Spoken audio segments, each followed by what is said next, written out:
یہ زندگی حسین ہے اس سے پیار کیجئے، یہ زندگی حسین ہے اس سے پیار کیجئے، ابھی ہے رات تو صبح کا انتظار کیجئے۔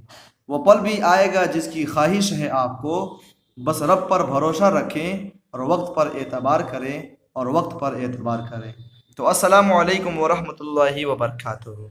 ہمارے YouTube channel super Urdu classes میں آپ کا تہہ دل سے خیر مقدم ہے، استقبال ہے اور امید ہے کہ آپ بخیر عافیت ہوں گے۔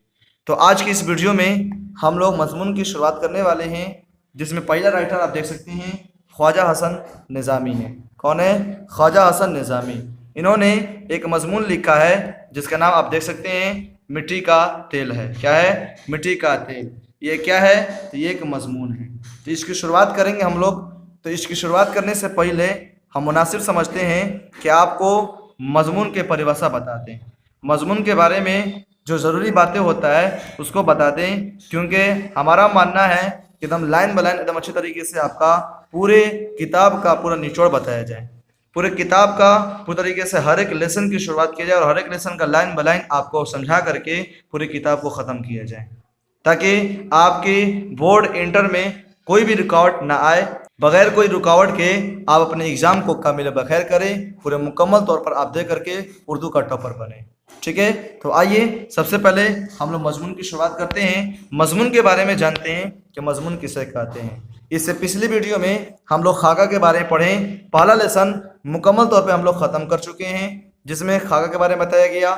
اس کے بعد اس کے جو رائٹر ہیں مرزا فرت اللہ بیگ، ان کے بارے میں بتایا گیا۔ جو مرزا فرت اللہ بیگ ہیں جنہوں نے خاکہ لکھا ہے جس کا نام ڈپٹی نذیر احمد کی کہانی، کچھ میری اور کچھ ان کی زبانی ہے، اس کو بھی ایک دم لائن بائی لائن پڑھے ہیں۔ اور اس کے علاوہ اس کے فرسٹ نمبر چیپٹر کے ہم لوگ پورا فل نوٹس کو بھی دیکھیں اسے پچھلی ویڈیو میں۔ اگر نہیں دیکھے ہوں گے تو چینل کے پلے لسٹ میں جائیے اور وہاں سے آپ مکمل طور پہ سارا کچھ دیکھیے۔ تو آئیے ذرا دیر نہ کرتے ہوئے اس ویڈیو کی شروعات کرتے ہیں اور مکمل طور پر پورے اچھے طریقے سے پورے لائن کا معنی اور مطلب سمجھتے ہوئے ہم لوگ جانتے ہیں۔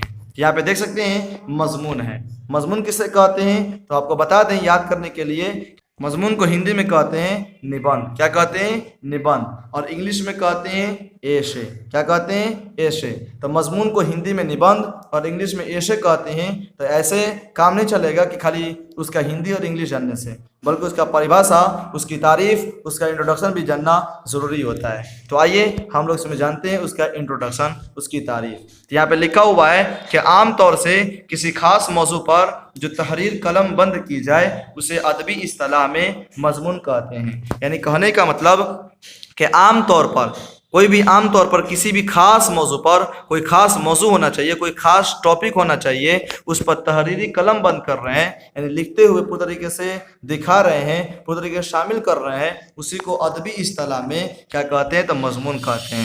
ادبی اصطلاح کا مطلب ہوتا ہے ادب کے شعبے میں استعمال کیا ہوا لفظ۔ تو یہ ادبی اصطلاح میں اس کو مضمون کہتے ہیں۔ کسے؟ تو عام طور پر کسی بھی خاص موضوع پر تحریری قلم بند کیا جائے اسی کا کہتے ہیں تو مضمون کہتے ہیں۔ آگے دیکھیے گا، انگریزی میں اس کے لیے ایسے لفظ مخصوص ہے، یعنی انگریزی میں اس کے لیے ایسے کا لفظ مخصوص کر دیا گیا، یعنی خاص کر دیا گیا ہے۔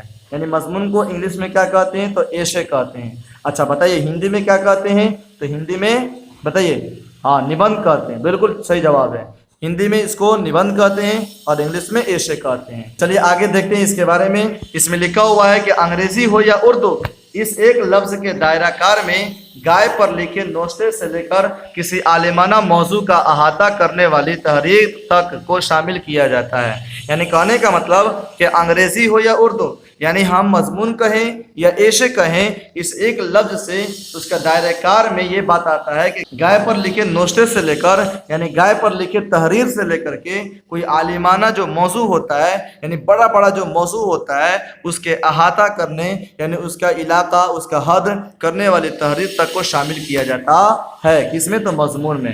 مضمون جو ہوتا ہے گائے پر بھی لکھا جاتا ہے اور مضمون جو ہوتا ہے عالمانہ موضوع پر بھی لکھا جاتا ہے۔ یعنی مضمون کے لیے کوئی ایک خاص موضوع ہونا چاہیے، کوئی ایک خاص ٹاپک ہونا چاہیے، اسی خاص ٹاپک پر جو بھی بات لکھیں گے وہی کیا کہلائے گا تو مضمون کہلائے گا۔ آگے دیکھیے گا دھیان سے، غیر افسانوی ادب سے تعلق رکھنے والی یہ صنف اپنی گناہوں خوبیوں کی وجہ سے مرکزیت کی حامل رہی ہے. یعنی کہنے کا مطلب کہ جو مضمون ہے یہ غیر افسانوی ادب سے تعلق رکھتی ہے. یعنی افسانہ سے اس کا کوئی تعلق نہیں ہے، غیر افسانوی ادب ہے، یعنی یہ افسانہ کی طرح نہیں ہوتا ہے، یہ مضمون ہوتا ہے. مضمون افسانہ کی طرح نہیں ہو سکتا ہے. کیوں؟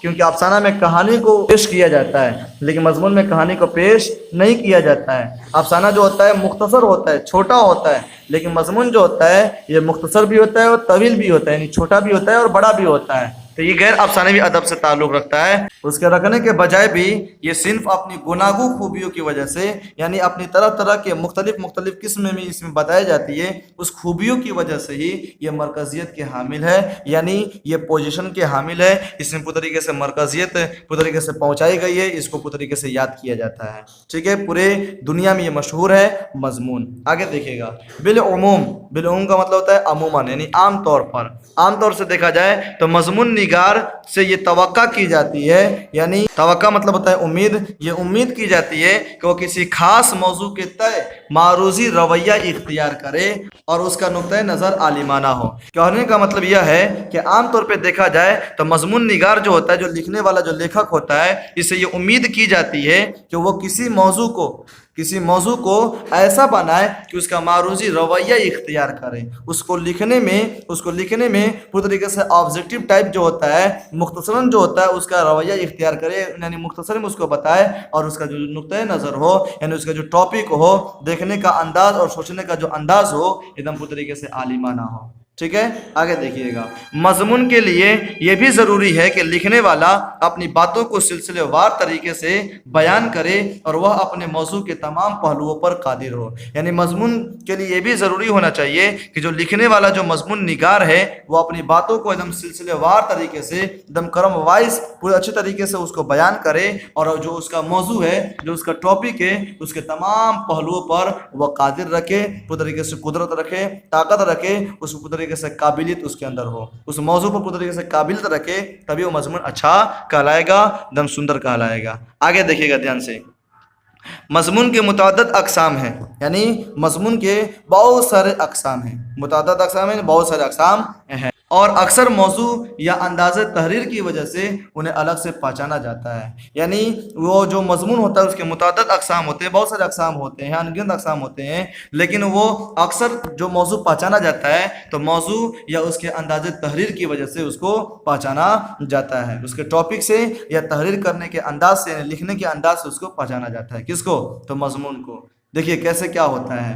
جس تحریر میں، جس لکھاوٹ میں شعر و ادب کی، شعر مطلب کیا ہوتا ہے جانتے ہیں؟ شعر و شاعری. ادب کا مطلب ہوتا ہے لٹریچر، یعنی ادب جو ہوتا ہے گا وہ نثری پارٹ میں آئے گا، اور شعر جو ہے وہ نظمی پارٹ میں آئے گا، شاعری پارٹ میں آئے گا. تو جو ادب اور شاعری ہے اس کی تفہیموں اور تعبیروں اور تشریح کی کوشش ہوگی، اسے تنقیدی مضمون یعنی کریٹیکل ایشے کہا جائے گا. یعنی جس تحریر میں، جس لکھاوٹ میں کسی بھی موضوع کی یا کسی شعر و ادب کی تفہیم و تعبیر و تشریح کی جائے. تفہیم کا مطلب ہوتا ہے کسی بات کو سمجھنا، تعبیر کا مطلب ہوتا ہے کسی چیز کی اصل حقیقت یا پوشیدہ معنی کو بیان کر دینا، اور تشریح کا مطلب ہوتا ہے کسی چیز کو تفصیل سے کھول کر کے بیان کر دینا. وہی بیان کر دیا جائے، پوری طریقے سے تشریح کر دیا جائے، یعنی جانچ پرکھ کر کے اس کا خلاصہ کر دیا جائے، اسی کو کیا کہتے ہیں؟ تو تنقیدی مضمون یعنی کریٹیکل ایشے کہتے ہیں. یاد رکھیے گا. آگے دیکھیے گا دھیان سے. جس تحریر میں لکھنے والے کا نقطۂ نظر علمی ہو اور تحریر کا انداز بھی عالمانہ شان کا حامل ہو، اسے علمی مضمون یعنی لٹریری ایشے کہا جائے گا. یعنی جس تحریر میں، جس لکھاوٹ میں لکھنے والا کا جو نقطۂ نظر ہے، لکھنے والا کا جو نقطۂ نظر ہے، یعنی جو موضوع ہے وہ پوری طریقے سے علمی ہو، اور تحریر کرنے کا انداز بھی پوری طریقے سے عالمانہ شان والا ہو، یعنی بڑا شان والا ہو، عالموں جیسا ہو، اسے کیا کہتے ہیں؟ تو علمی مضمون کہتے ہیں. یعنی جو علم کے بنا پہ لکھا جائے، جو علم پر لکھا جائے مضمون، اسے کیا کہتے ہیں؟ تو علمی مضمون یعنی لٹریری ایسے کہتے ہیں. کوئی دقت؟ چلیے آگے بڑھتے ہیں. جس مضمون میں لکھنے والا ظریفانہ رخ اختیار کرے اسے ظریفانہ مضمون یعنی لائٹ ایشے کہا جائے گا.